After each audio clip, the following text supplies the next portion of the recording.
We talk now about emotional intelligence, about social intelligence, and in my mind, I think we need something like a power intelligence. We need a set of core competencies for leaders on how to use power. We learn all other aspects of leadership, but to really get into a role where you have a lot of authority and a lot of power at your disposal with much less oversight, I think that's a very tricky thing to navigate. So if there were something like a power intelligence, what would be the new rules of power? And I'd like to share, this is what I think we'd have to think about when we think about the new rules of power. First of all, power is a feeling, not just a fact.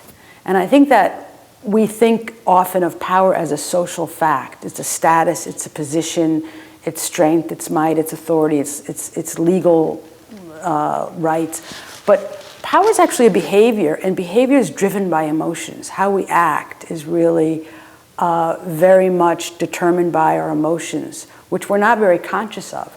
And so when I say power is a feeling, not a fact, what I mean is how we use our power is very much determined by how we feel about ourselves. The second rule of power would be this, that it's actually easier to feel low power than it is to feel the positive influence of a high power role, because the threat of losing status is what I call a real limbic threat. It's a threat to our very existence.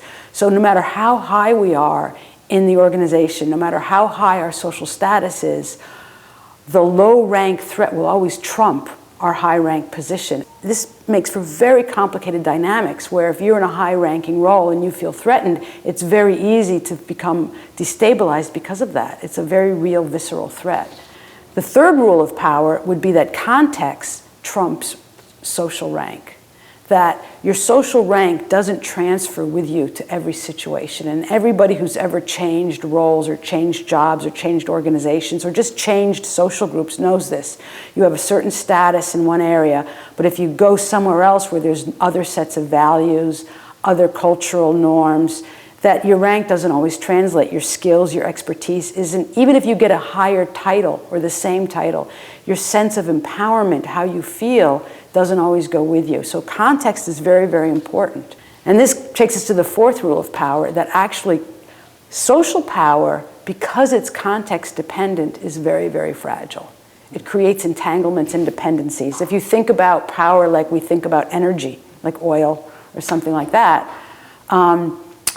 any dependency on an external source for energy creates entanglements that are just messy. We're in a very, very fragile position. And the same thing with power. When your sense of power is sourced by either the organizational norms or other people's judgments or other people's behaviors or whatever contextual values there are, you're dependent on things outside your control. And that means that your sense of power is a very fragile one indeed. And that brings us to the final rule of power, which for me is that personal power at the end of the day is what legitimizes our positional power, that we really can't enact, no matter how much rank we have in any given situation. At the end of the day, we really have to use our personal power to make an impact and to make things happen, because the positional power has that inherent frailty with it.